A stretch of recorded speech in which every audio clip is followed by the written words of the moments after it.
Hello guys, welcome back on Foma educational hub. देखिए, in previous lecture we were discussing about the polarization. First lecture था हमारा polarisation वाले chapter का last जो lecture था। अभी हम लोग सेकंड लेक्चर स्टार्ट कर रहे हैं और इसके अंदर पोलराइजेशन से रिलेटेड और कुछ बातें करेंगे और ये इंपॉर्टेंट लेक्चर है एग्जाम पॉइंट ऑफ व्यू से भी।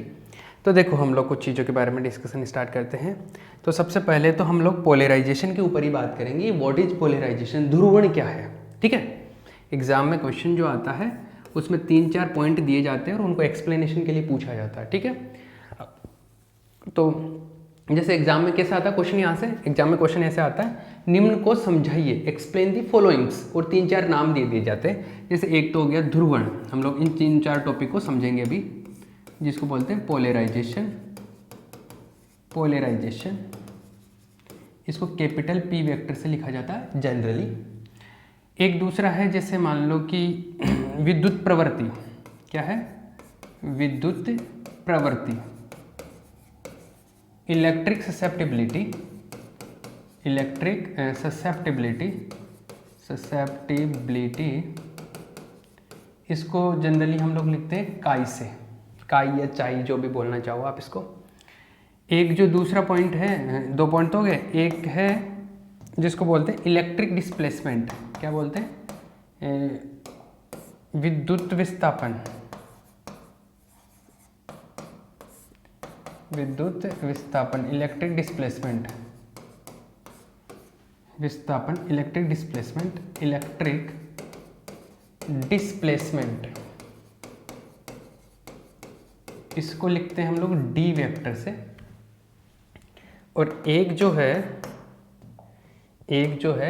वो है जिसको बोलते हैं आपेक्षिक विद्युतशीलता। आपेक्षिक विद्युतशीलता, रिलेटिव परमिटिविटी बोलते हैं इसको, relative permittivity. Permittivity, I think spelling मैंने ठीक लिखी होगी, नहीं लिखी हो तो आप कर लेना इसको करेक्ट। ठीक है, जैसे एग्जाम में क्वेश्चन ऐसे आता है कि एक्सप्लेन दी फॉलोइंग्स, निम्न को समझाइए, और इनमें से कोई 2-3 दे दिए जाते हैं। जनरली जो है ज़्यादा एक इम्पोर्टेंट तो ये होता है, एक ये है और एक ये तो छोटी सी चीज़ है, सॉरी ये, इस पे में मतलब सारे टॉपिक पढ़ेंगे हम लोग, पर एग्जाम के पॉइंट ऑफ व्यू से इम्पोर्टेंट जो है, एक तो ये है ज़्यादा, एक ये है और एक ये। ठीक है, चलिए हम लोग स्टार्ट करते हैं सबसे पहले पोलराइजेशन से। तो पोलराइजेशन को स्टार्ट करते हैं। पोलराइजेशन क्या है? ध्रुवण। पोलराइजेशन ध्रुवण।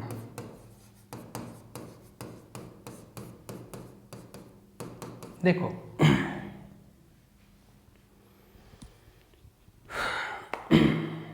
पोलराइजेशन के बारे में बात करने वाले हैं हम लोग। पोलराइजेशन क्या है? अभी तो बताया था मैंने, वैसे वही है, लास्ट क्लास में बताया था, मतलब डिस्कस जो किया था। क्या है? जब किसी परावैद्युत पदार्थ को, मतलब अचालक पदार्थ को, जब किसी इंसुलेटर को हम लोग इलेक्ट्रिक फील्ड में रखते हैं, जैसे इलेक्ट्रिक फील्ड है यहाँ पे plus plus plus plus plus, इधर माइनस माइनस माइनस, इसके बीच में हम लोग जब रख देते हैं किसको? एक इंसुलेटर को, मतलब परावैद्युत अचालक पदार्थ को, तो क्या होता है? तो इसमें प्रेरित आवेश उत्पन्न होता है, तो इसमें इंड्यूस्ड चार्ज आता है। इस इंड्यूस्ड चार्ज को, इस प्रेरित आवेश को बोलते हैं हम लोग बाउंड चार्ज, बद्ध आवेश। और ये जो घटना हुई है ना, ये प्रेरित आवेश उत्पन्न होने की, ये इंड्यूस्ड चार्ज इंडक्शन की, इसको हम बोलते हैं पोलराइजेशन, ध्रुवण। आगे बात समझ? तो इसकी वजह से क्या होता है, यहाँ पे minus plus minus minus plus, और लास्ट में जाके ऐसा हो जाता है कि इधर इधर इधर इधर इधर प्लस की तरफ तो माइनस रह जाता है और माइनस की तरफ क्या हो जाता है? प्लस आ जाता है। ऐसा हो जाता है। इस घटना को, ऐसा होने को हम लोग बोलते हैं, इस phenomena, this phenomena is known as polarisation. इस घटना को हम लोग ध्रुवण बोलते हैं।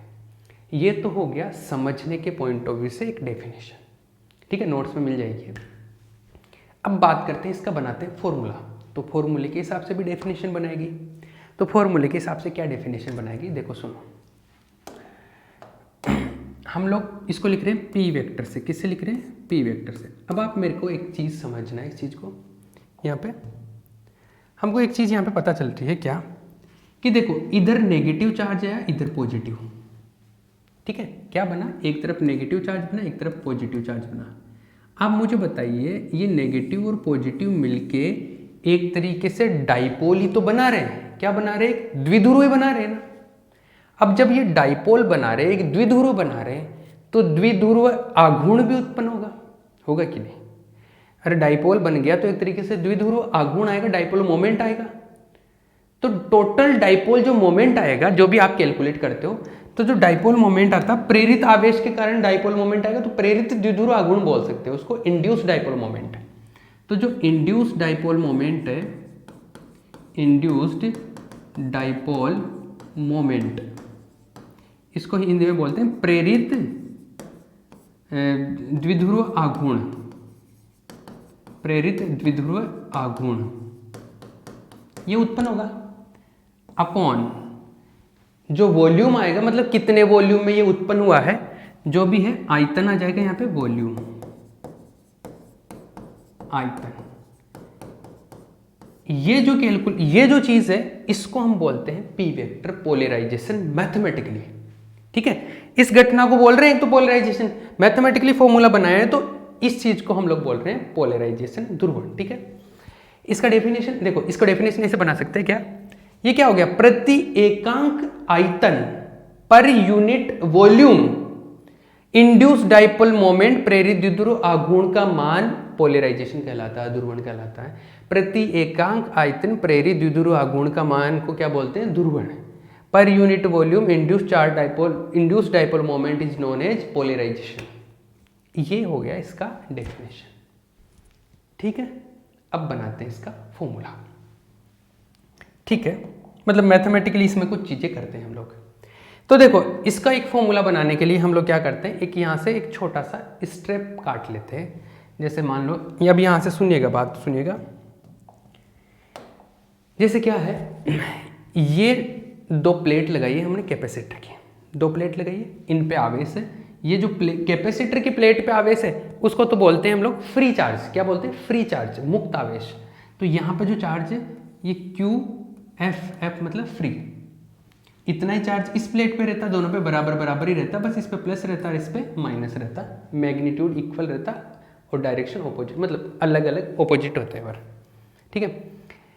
ये जैसे ये प्लेट है, इधर ये कैपेसिटर की प्लेट है, इस पे चार्ज कितना है, क्यू एफ, इस पे कुछ एरिया भी होगा, तो इसका जो टोटल चार्ज है वो क्यू एफ है, और इसका सपोज एरिया है ए। तो ए पर यूनिट एरिया में जो चार्ज होता है उसको हम लोग क्या लिखते हैं, सिग्मा से। इसको पृष्ठ आवेश घनत्व बोलते हैं, इसको सरफेस चार्ज डेंसिटी। तो इस प्लेट का सरफेस चार्ज डेंसिटी हो गया सिग्मा, और ये फ्री चार्ज है तो सिग्मा एफ लिख देता हूं इसको। इसका भी सिग्मा एफ है, बट ये कैसा है, नेगेटिव है। समझ आ रहा है ना ये चीज। ये प्रेरित आवेश घनत्व हो गया, सॉरी इसका मुक्त आवेश घनत्व हो गया ये, ठीक है, फ्री चार्ज डेंसिटी। अब देखो यहां पर क्या हुआ, यहां पर इसकी वजह से चार्ज उत्पन्न हो गया, प्रेरित हो गया, इंड्यूस हो गया। तो यहां पे जो चार्ज आया उसको मैं बोल देता हूं क्यू पी भी बोल सकते हो और क्यू बी भी बोल सकते हो। क्यू पी मतलब पोलराइज्ड चार्ज और क्यू बी मतलब बाउंड चार्ज, ठीक है। तो क्यू बी बोल लो इसको। ये नेगेटिव है और ये कैसा है, पॉजिटिव। ये दोनों बराबर उत्पन्न होते हैं, एक पॉजिटिव है एक नेगेटिव। ये प्रेरित आवेश ही है, इंड्यूस चार्ज है, इसको पोलराइज्ड चार्ज भी बोल सकते हो, क्यू पी भी बोल सकते हो, क्यू बी भी बोल सकते हो, ठीक है। ये हो गया क्यू बी। अब ये भी, ये देखो ऐसा है, जैसे मान लो ये बीच में जो मटेरियल रखा है इस नोटबुक की तरह, मतलब 3 डायमेंशनल मटेरियल रखा है ना हमने। एक जैसे मान लो एक ईंट रख दी हमने बीच के अंदर, तो जैसे यहाँ पर नेगेटिव प्लेट, यहाँ पर जैसे पॉजिटिव प्लेट है, तो इस सरफेस के ऊपर नेगेटिव चार्ज आ गया। ये जो नेगेटिव चार्ज है ये कहाँ पर है, इस सरफेस, इस सतह के ऊपर, इस एरिया में। और इस इधर वाले एरिया में क्या है, पॉजिटिव चार्ज आ गया। ये वाला व्हाइट वाला जो बनाया है ये पॉजिटिव इसके ऊपर है, नेगेटिव इसके ऊपर है, ठीक है, यही है। तो यहाँ पर इस एरिया पे कितना आया, क्यू बी आया ना। तो इस एरिया से डिवाइड करूंगा तो यहाँ पर भी पृष्ठ आवेश घनत्व आ जाएगा और यहाँ पर भी पृष्ठ आवेश घनत्व कैलकुलेट कर सकता हूँ। तो यहाँ पर भी हम लोग पृष्ठ आवेश घनत्व जिसको बोलते हैं चार्ज डेंसिटी, जिसको सरफेस चार्ज डेंसिटी, तो यहाँ पर भी कुछ सिग्मा आएगा, इसका भी लेकिन ये बाउंड चार्ज के लिए है, ये पहले वाला फ्री चार्ज के लिए था तो सिग्मा एफ बोला था, ये बाउंड के लिए तो सिग्मा बी बोल लो, इसको भी सिग्मा बी बोल लो, ये पॉजिटिव है और ये नेगेटिव। सिग्मा बी भी बोल सकते हो और sigma P, P sigma P जो है पोलराइजेशन को शो करेगा, सिग्मा बी बाउंड चार्ज को, दोनों एक ही बात है। तो आप सिग्मा बी भी बोल सकते हो और सिग्मा पी भी बोल सकते हो। ये क्या है, प्रेरित आवेश घनत्व है, इंड्यूस्ड चार्ज डेंसिटी, ठीक है। अब देखो क्या करना है मुझे, अब मुझे ये सिस्टम कैलकुलेट करना है, तो मैं टोटल ये कैलकुलेट करके वॉल्यूम से डिवाइड कर दूँ तो मुझे ये मिल जाएगा, ठीक है। अब देखो मैं क्या कर रहा हूँ, सपोज मैं इधर से, ऐसा है मेरा जो मटेरियल रखा हुआ ऐसे है, मैं यहाँ से एक छोटी सी पट्टी काट रहा हूँ, यहाँ से एक स्ट्रेप काट रहा हूँ, यहाँ से मान लो ये इतना स्ट्रेप मैंने काट लिया, ठीक है। क्या किया मैंने, ये इतना स्ट्रेप काट लिया, 3 डायमेंशनल, मतलब ये यहाँ से, आप ये सोचो कि यहाँ से काटते हुए ले गया मैं और ये यहाँ से पूरा काट लिया, तो मैंने एक स्ट्रेप काट लिया यहाँ से ऐसे, ठीक है, ये पूरा दोनों तरफ से ये पूरा स्ट्रेप काट लिया। अब यहाँ पर जो चार्ज था, कुछ नेगेटिव चार्ज था, जो भी नेगेटिव चार्ज था यहाँ पर, वो यहाँ पे आ गया, और जो पॉजिटिव था वो यहाँ पे आ गया। तो मैंने ये जो काट के अलग किया ना, वो उसको मैं यहाँ पे बना रहा हूँ, मैंने ऐसा काट लिया एक स्ट्रेप, ये इधर वाला जो एरिया है एक तरीके से ऐसे मैंने ये वाला स्ट्रेप काट लिया ऐसे ऐसे, ठीक है। ये 3D में है, ये दिख नहीं रहा, तो इधर जो एरिया है इस पे तो ये पॉजिटिव चार्ज है यहाँ पर, और ये इधर वाला है जो है इस पे नेगेटिव चार्ज है, ऐसा ही है। तो इधर नेगेटिव जितना उतना इधर पॉजिटिव है। अब ये कितना है, मैं इसको dq मान लेता हूँ, ये dq है नेगेटिव में और ये dq क्या है, पॉजिटिव में, मतलब नेगेटिव और पॉजिटिव चार्ज ऐसे हो गया। इनके बीच में डिस्टेंस जो है वो d डिस्टेंस है, ऐसे मान लेता हूँ, कितनी है, ये जो डिस्टेंस है ये d डिस्टेंस है ये, ठीक है। आई बात समझ। तो आप मुझे ये बताइए, ये एक तरीके से डाइपोल ही तो बन गया, ये द्विध्रुव बन गया। तो द्विध्रुव जो बना, ये द्विध्रुव बना, डाइपोल बना, तो इस डाइपोल की वजह से डाइपोल मोमेंट होगा, द्विध्रुव आघूर्ण होगा, तो वो कितना होगा, इंड्यूस्ड डाइपोल मोमेंट जो है, इंड्यूस्ड डाइपोल मोमेंट, प्रेरित द्विध्रुव आघूर्ण, क्योंकि प्रेरित आवेश के कारण है, इंड्यूस चार्ज के कारण है द्विध्रुव आघूर्ण, तो जो भी होगा प्रेरित द्विध्रुव आघूर्ण बोल रहा हूं मैं इसको, ठीक है। प्रेरित द्विध्रुव जो आघूर्ण होगा वो कितना होगा, चार्ज इंटू डिस्टेंस, चार्ज कितना है dq इंटू डिस्टेंस कितना है d, ये लिया। अब देखो इसका एरिया जो है आप मान लो dA, इसका भी एरिया dA, इसका भी एरिया dA, ठीक है। इसका एरिया है dA और इस पे चार्ज है dq, तो मैं dq चार्ज dA के टर्म्स में कैलकुलेट करूँ तो ऐसा है, क्योंकि ये प्रेरित आवेश है तो प्रेरित आवेश घनत्व भी दिया हुआ है, अपने हमने कैलकुलेट किया, इंड्यूस चार्ज डेंसिटी भी है सिग्मा बी इस एरिया पे। तो देखो हम लोगों के पास में एक चीज़ पता है कि प्रेरित आवेश घनत्व है, प्रेरित आवेश घनत्व है, induced charge density, induced charge density जो होता है, इंड्यूस्ड चार्ज डेंसिटी वो कितना है, इंड्यूस्ड चार्ज डेंसिटी क्या होता है, जैसे charge per unit area, charge density तो यही है, रिप्रेस्ड आवेश घनत्व इतना टोटल चार्ज है और कितने एरिया पे, डीए एरिया पे, तो ये क्या है, एक तरीके से सिग्मा ही तो है। और बाउंड चार्ज के बारे में बात करें तो सिग्मा बी हो गया, सिग्मा पी भी बोल सकते हैं आप। तो जो आपका डी क्यू है वो क्या है, sigma B into D A, यही तो हुआ। इसको आप इक्वेशन नंबर 1 बोल सकते हो, आप ये 2 लिख सकते हो। तो देखो यहाँ से अगर मैं डी क्यू का वैल्यू यहाँ पे पुट कर सकता हूँ, तो from 1 and 2, from 1 and 2, see here जो इंड्यूस डाइपोल मोमेंट है वो क्या आएगा, इंड्यूस डाइपोल मोमेंट, प्रेरित द्विध्रुव आघूर्ण, प्रेरित द्विध्रुव आघूर्ण क्या मिला, देखो डी क्यू का वैल्यू लिखो, ये sigma B D A into D, ये आ गया। ये प्रेरित द्विध्रुव आघूर्ण आ गया।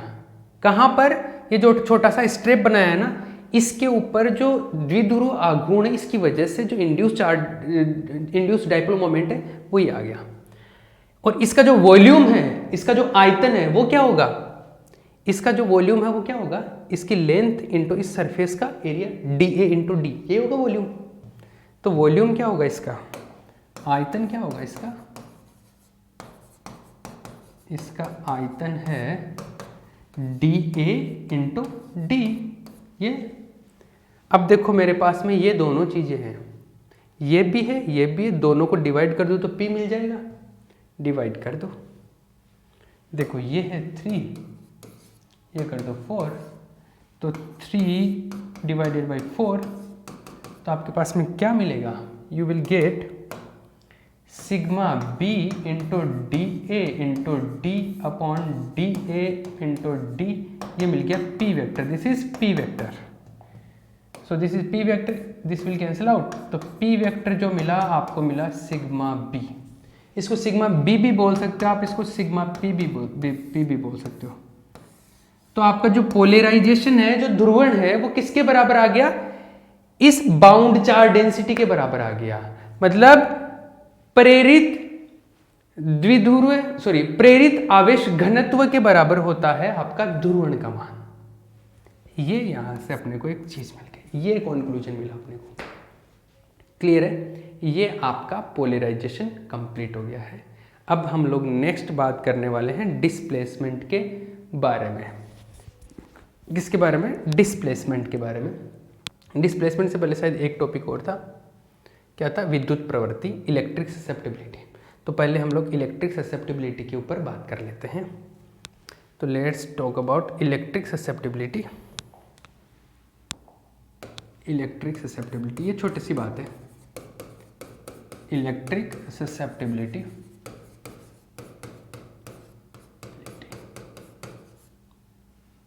इलेक्ट्रिक ससेप्टिबिलिटी, इसको बोलते हैं विद्युत प्रवृत्ति। विद्युत प्रवृत्ति क्या है, एक मटेरियल का प्रॉपर्टी है। देखो ऐसा है, अभी जैसे हम लोगों ने पोलराइजेशन पढ़ा ना, पोलराइजेशन, आप ऐसे सोचिए, आपने जो बाहर कैपेसिटर की प्लेटें लगा रखी है, मान लो वहाँ से इलेक्ट्रिक फील्ड ज़्यादा लगा रहे हो। इलेक्ट्रिक फील्ड ज़्यादा लगाओगे तो पोलराइजेशन ज़्यादा होगा, इलेक्ट्रिक फील्ड कम लगाओगे तो पोलराइजेशन कम होगा। मतलब पोलराइजेशन जो है, ध्रुवण है, वो डायरेक्टली प्रोपोर्शनल होगा इलेक्ट्रिक फील्ड के। और ये इलेक्ट्रिक फील्ड कौन सा, उस मटेरियल के अंदर उस बाहर वाले की वजह से कितना इलेक्ट्रिक फील्ड है उसके समानुपाती होता है। तो ध्रुवण का मान जो होता है विद्युत क्षेत्र के समानुपाती होता है। ठीक है, इस समानुपाती के चिन्ह को हटाने के लिए, इस प्रोपोर्शनलिटी साइन को रिमूव करने के लिए हम लोग एक कांस्टेंट लगाते हैं, एप्सिलॉन नॉट काई।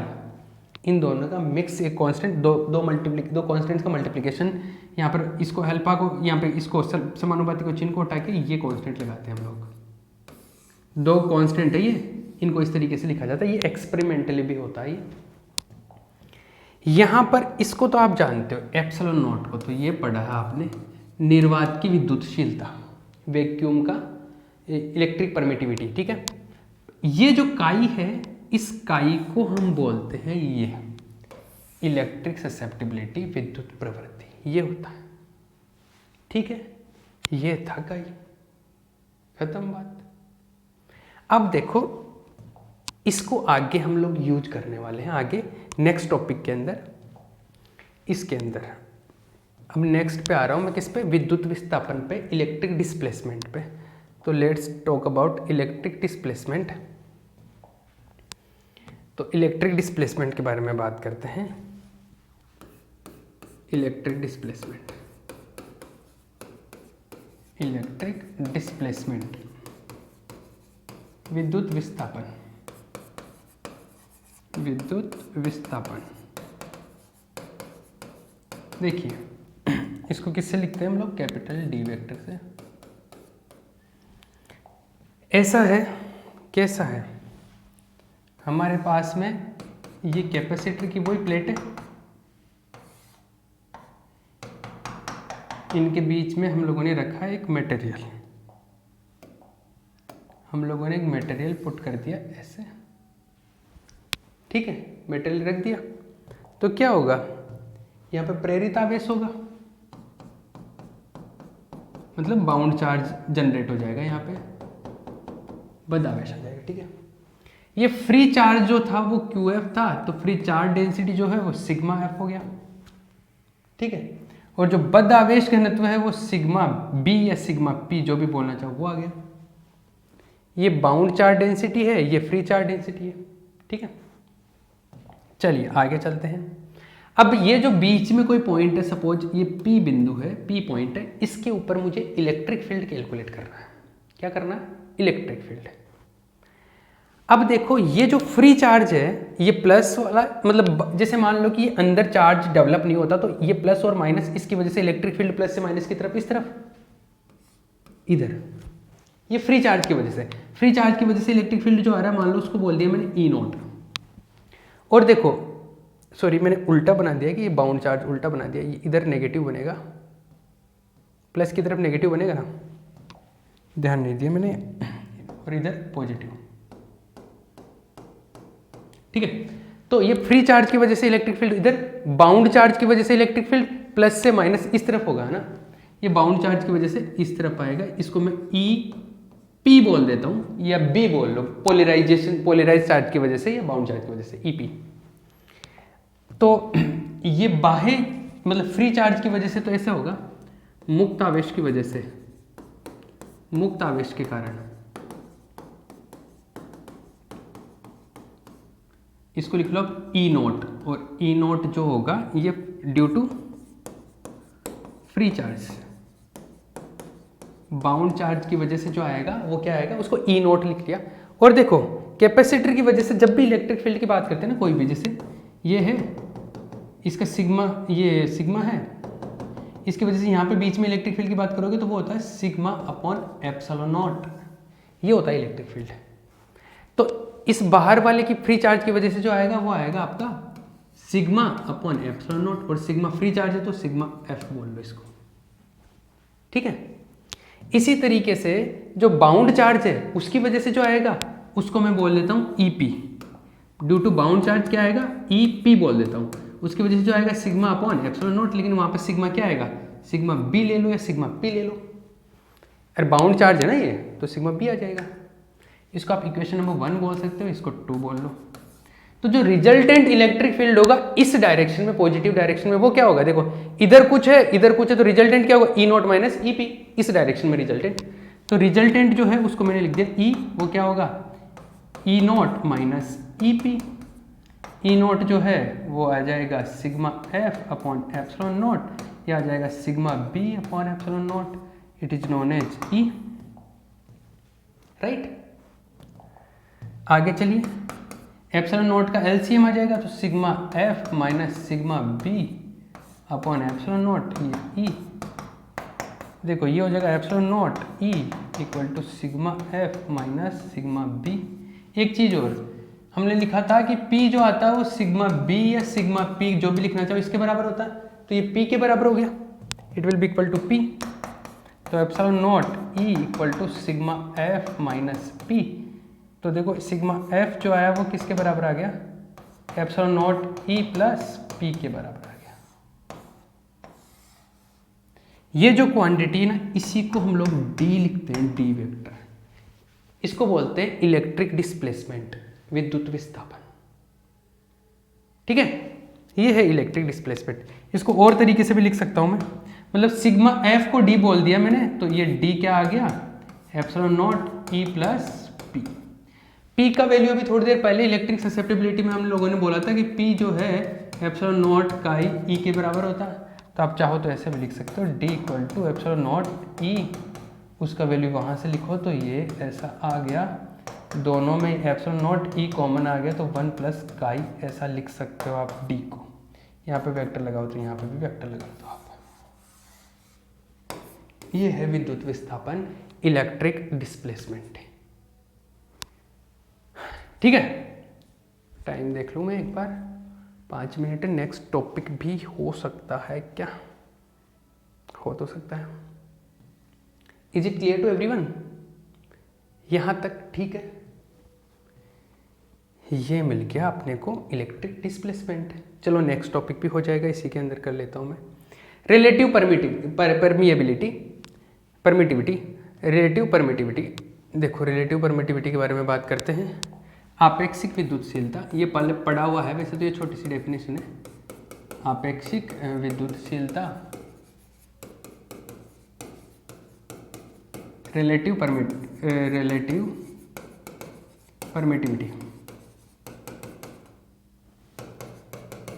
परमिटिविटी। देखो माध्यम की विद्युतशीलता, जिसको मैं मीडियम की परमिटिविटी और वैक्यूम की परमिटिविटी, इन दोनों का जो रेशियो होता है, अनुपात होता है, उसी को हम बोलते हैं आपेक्षिक विद्युतशीलता। 12th क्लास में ये पढ़ा होगा, ये चीज़ सबको पता होगी। इसको हम लोग ऐसे भी लिखते हैं, देखो अगर इलेक्ट्रिक फील्ड निर्वात में चेक करना हो तो मैं ऐसे लिख सकता हूँ KQ/R², ऐसे लिखते हैं ना निर्वात में, वैक्यूम में। इसको के को मैं क्या लिख सकता हूँ 1/4πε0, ये निर्वात में, वैक्यूम में। अगर माध्यम की बात आती है, मीडियम की, तो सपोज मैं E लिख दूँ, Q/ जो माध्यम का एप्सिलॉन आएगा वो आ जाएगा मीडियम का परमिटिविटी। ठीक है, इन दोनों का अगर मैं अनुपात लेना चाहूँ, रेशियो, तो जो कोई रेशियो जो इनका लेता हूँ E0/E, इसमें अनुपात करूँगा तो रेशियो करूँगा तो ये कैंसिल आउट हो जाएंगे, ये क्या आ जाएगा ε/ε0, ये आ जाएगा क्या। तो इलेक्ट्रिक फील्ड की टर्म्स में अगर बात करना चाहूँ तो ये जो चीज़ है ये इसके बराबर है, तो मैं यहाँ से ये चीज़ भी लिख सकता हूँ, ये 12th में पढ़ा होगा। ठीक है, ये आपेक्षिक विद्युतशीलता। यहाँ से अगर मैं बात करूँ, देखो इन दोनों से, इसको इससे मल्टीप्लाई कर दूँ तो ε/E जो है ε/0 के बराबर आ गया। ठीक है, और ये जो अभी हम लोगों ने डेरिवेशन किया था, लास्ट डेरिवेशन, इस लास्ट डेरिवेशन में इक्वेशन नंबर 1 देखो, इक्वेशन नंबर 1 से देखो, इसको इधर से मल्टीप्लाई कर दूँ तो E0 इंटू ε/0 जो है, E0 इंटू ε/0 इंटू ε/0 किसके बराबर है, सिग्मा F के बराबर है क्या। E0 इंटू ε/0 सिग्मा F के बराबर है ना। तो देखो E0 इंटू ε/0 ये सिग्मा F के बराबर है, क्लियर है, ये सिग्मा F के बराबर है। और सिग्मा F जो होता है वो D के बराबर है, ये चीज़ भी हम लोगों ने डिस्कस की थी आगे। सिग्मा F को हम लोगों ने D के इक्वल किया था, तो सिग्मा F जो है वो D के बराबर है, मतलब ये D के बराबर ही है, मतलब ये D के बराबर है ऐसे। इसका मतलब है D जो है इसके बराबर भी हो गया, मतलब मैं D को ऐसे लिख सकता हूँ। देखो D को ऐसे लिख सकता हूँ, तो देखो यहाँ पर हम लोगों ने D का वैल्यू आया था ε/0 E वेक्टर, ε/0 D का वैल्यू जो आया था ε/0 E वेक्टर 1 + chi। यहाँ से D का वैल्यू ये रखूँ, ε/E वेक्टर फॉर्म में लिख दूँ तो वेक्टर में लिख देता हूँ उसको 1 + chi। यहाँ से देखो ये इससे कैंसिल आउट हो गया, तो epsilon equal to ε/0 1 + chi, right. यहाँ से ε/ε0 इक्वल टू 1 + chi, और 1 ε/ε0 क्या होता है, रिलेटिव परमिटिविटी, ये हो गया। यहाँ से इस क्वेश्चन को ऐसे भी पूछा जाता है कि काई, जिसको बोलते हैं विद्युत प्रवृत्ति, इलेक्ट्रिक ससेप्टिबिलिटी और रिलेटिव परमिटिविटी, इन दोनों के बीच में रिलेशन एस्टैब्लिश करो, इन दोनों के बीच में संबंध बताओ। ये क्वेश्चन भी इस तरीके से भी पूछा जाता है। तो संबंध बताना हो तब भी आप ये बनाओगे। तो आपने पढ़ा तो ये रिलेटिव परमिटिविटी को स्टार्ट किया, लेकिन आप पहुंचे कहाँ पर, आप पहुंचे काई और ε/r, जिसको बोलते हैं आपेक्षिक विद्युतशीलता और विद्युत प्रवृत्ति, रिलेटिव परमिटिविटी और इलेक्ट्रिक ससेप्टिबिलिटी, इन दोनों के बीच में संबंध स्थापित कर दिया, ये रिलेशन एस्टैब्लिश कर दिया। ये क्वेश्चन कंप्लीट हो गया। अब देखो यहाँ से एग्जाम में जो क्वेश्चन आएगा, यहाँ से पक्का ये क्वेश्चन आएगा एग्जाम में, इन चारों में से कुछ ना कुछ पूछा जाएगा, इन चारों में से। या तो इस पे ये रिलेशन की, तो क्वेश्चन रिलेशन की फॉर्म में पूछा जा सकता है कि उन दोनों के बीच में रिलेशन बताओ, बाकी ये डायरेक्ट भी पूछा जा सकता है, यहाँ पे पूछा जा सकता है, ये भी पूछा जा सकता है। ये है भैया, ये खत्म हो गया। नेक्स्ट लेक्चर में और कुछ डिस्कस करेंगे। Thank you very much.